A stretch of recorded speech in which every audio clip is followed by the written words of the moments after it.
नमस्कार, आप सभी का स्वागत करती हूँ चैनल पर। मैं त्यागी राजत्यागी रम्या अमरेश। उम्मीद करती हूँ आप सभी स्वस्थ और सुरक्षित होंगे। इसी कामना के साथ आज की कहानी की शुरुआत करती हूँ। और आज की कहानी हरियाणा से, हरियाणा के गोहाना में, गोहाना का बिचपड़ी गांव, जहां पर एक महिला को रात के 11:40 पर खबर मिलती है कि उसके पति की मौत हो गई है।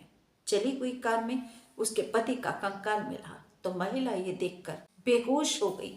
आखिर क्या हुआ था उसके पति के साथ, और बताती हूँ आपको पूरी कहानी। बस आपसे निवेदन करती हूँ, प्लीज जल्दी से चैनल को सब्सक्राइब कर लीजिए। घंटी दिखाई दे रही है उसको दबा दीजिए, और लिखा है उसको सेलेक्ट करके मेरे परिवार का सदस्य बन जाइए, क्योंकि आप ही मेरा घर परिवार हैं, आप ही मेरी जिंदगी, मेरी खुशियां हैं। दरअसल 30 सितंबर 2024 को अनिरुद्ध पुलिस थाने में जाता है, बिचपड़ी गांव में रहने वाला, और थाने में जाकर बोलता है कि उसका चचेरा भाई नरेंद्र पर नहीं आया। वह कवल किशोर की गाड़ी चलाता है, कार का ड्राइवर है, परंतु वह रोज समय से घर आ जाता था। लेट भी आए, जैसे ही वह फ्री होता था घर पर आता था। लेकिन आज वह देर रात तक भी घर पर नहीं आया। कहीं उसके साथ कुछ अनहोनी तो नहीं हो गई।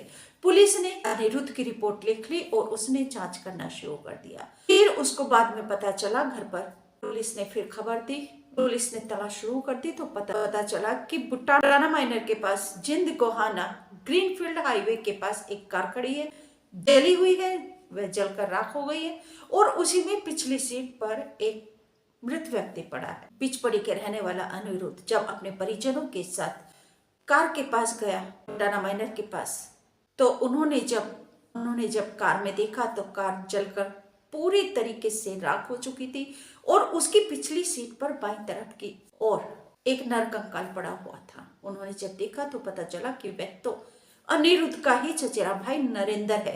जब नरेंद्र की पत्नी ने यह सब देखा तो वह बेहोश हो गई, और उसको होश भी और मुश्किल से आया। बहुत देर के बाद लोग उसे होश में लेकर आए। पुलिस इस मामले की जांच कर रही थी, परंतु कोई भी सुराग पुलिस के हाथ नहीं लग रहा था। आखिर किसकी रंजिश है, क्यों नरेंद्र की हत्या कर दी, जो कि बेचारा कार ड्राइवर था। उसकी हत्या करके किसी को क्या मिलेगा, और वह तो एक किसी दूसरे की कार चलाता था, किसी दूसरे की कार का ड्राइवर था। आखिर इसके पीछे वजह क्या हो सकती है? पुलिस इसकी जांच कर रही थी, लेकिन अब लगभग 1.25 महीने के बाद पुलिस ने अब खुलासा किया है, और खुलासा इतना चौंकाने वाला किया है कि आप सुनकर दांतों तले उंगली दबा लेंगे, आप यकीन भी नहीं कर पाएंगे। परंतु कलयुग है, कुछ भी हो सकता है। पुलिस ने जांच में खुलासा किया है कि जो नरेंद्र है उसकी हत्या प्रेम प्रसंग के चलते हुई थी, और ये प्रेम प्रसंग नरेंद्र का नहीं था, बल्कि उसकी पत्नी का प्रेम गांव के ही एक युवक के साथ था। तो युवक और पत्नी के प्रेम प्रसंग का जो जानकारी दी वह नरेंद्र को मिल चुकी थी। नरेंद्र ने अपनी पत्नी को रोकने का प्रयास किया, और जो गांव का ही व्यक्ति था उसको भी उसने मना किया था, घर परिवार से, पत्नी से दूर रहने के लिए कहा था। परंतु ये बात पत्नी को नागवार गुजरी, और पत्नी ने अपने प्रेमी के साथ मिलकर अपने ही पति की, नरेंद्र की हत्या करवा दी, और कार में उसको जिंदा जलवा दिया। जब कार में जिंदा जलवा दिया तो पुलिस को पता चला कि जो प्रेमी था, गांव का ही युवक, उसने पहले शराब पिलाई, बातों में लगाकर उसको बातों में ले लिया, बातों में फंसाकर उसको शराब पिलाई, और फिर पेट्रोल छिड़क कर गाड़ी के ऊपर, नरेंद्र के ऊपर, उसमें आग लगा दी।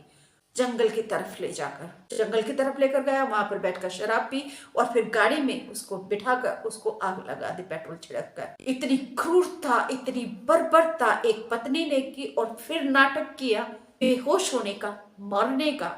इतनी साजिश एक पत्नी ने रची, एक अवैध संबंध को बचाने के लिए उसने पत्नी ने अपने पति को जिंदा जला दिया। आप सभी से निवेदन करती हूँ कि प्लीज रिश्तों की गरिमा को बनाए रखें, और ये अपराध आप क्यों करते हैं, आप अपराध का रिजल्ट क्या होता है, परिणाम क्या होता है, आप उसको नजर नहीं रखते, आप उसको ध्यान में नहीं रखते। और जीवन का महत्व क्या है, आप इस जीवन को क्यों बर्बाद कर लेते हैं, जीते जी क्यों आप इस जीवन को नर्क बना लेते हैं। तो आप सभी से निवेदन है, प्लीज अपने रिश्तों की गरिमा को, अपने मान सम्मान को बनाए रखिए। आप सभी से निवेदन करती हूँ, प्लीज चैनल अभी तक सब्सक्राइब नहीं किया तो जल्दी से घंटे को दबाकर ऑल पर सेलेक्ट कर लीजिए, मेरे परिवार का सदस्य बन जाइए। वीडियो को लाइक करके शेयर भी जरूर कर दीजिए, ताकि हर एक बहन भाई तक ये वीडियो पहुंच जाए। जो क्राइम की खबरें लाकर मैं आप सभी को जागरूक करने का प्रयास करती हूँ, ताकि आप सावधानी से रहें, सुरक्षित रहें। नमस्कार, थैंक यू।